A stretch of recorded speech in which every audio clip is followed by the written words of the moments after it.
Hello, my name is Stevie Finnegan, otherwise known as SableCaught. I will be doing a video today on first book loves for the website River Runs Through It. I will leave a link down below if anyone wants to see where this video is going. So, what was my first book love? This is hard. I mean, the obvious answer is Harry Potter, but that probably wasn't my first book love. I mean, I started reading Harry when I was about 9 or 10, and I definitely loved it, but I think there were earlier ones. I've previously mentioned Enid Blyton to you in the form of Malory Towers, but I loved a lot of her books. My grandparents actually had a lot of them, beautiful old-fashioned covers like this, and I think they were actually read by my mother when she was young. Some of my favourite Enid Blyton books, of course, along with Malory Towers, were the Mr. Galliano's Circus books and Shadow the Sheepdog, as well as The Magic Faraway Tree, which I think really had a wholehearted effect on my reading throughout my life. It was my first magical book, my first fantasy book, and I think it's always stuck with me. The things that really interested me about these books were the content. I wanted to be in them. I wanted to go join the circus. I wanted to go to boarding school. I wanted more than anything to go climb the Magic Faraway Tree and explore the lands on top. I can't remember exactly how old I was when I read these, probably about 7, but I remember that every time I went to my grandparents I'd get a new one off the shelf and I'd start reading it and my grandparents would give it to me as a present.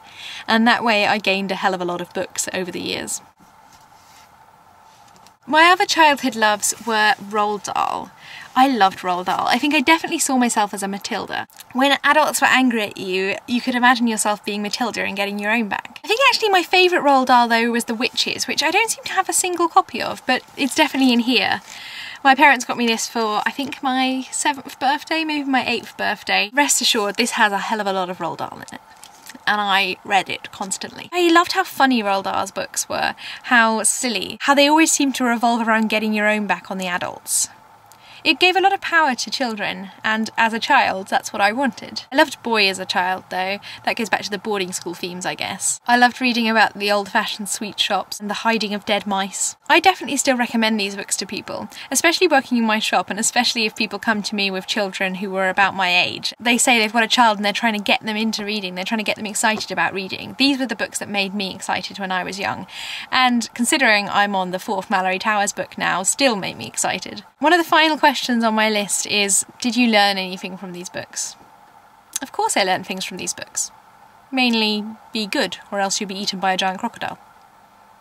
Anyway, what were your childhood favourites? What started you reading? What do you go back and reread, even though it's the most childish of children's books? Leave your comments down below, and we can chat about them. Let's see if we shared any childhood reads. And if you want to see more people's childhood reads, check out The River Runs Through It, a link down below. She's done a series of these, asking people questions, and they've probably answered them a lot better than me, so go check it out. And I will see you in my next video.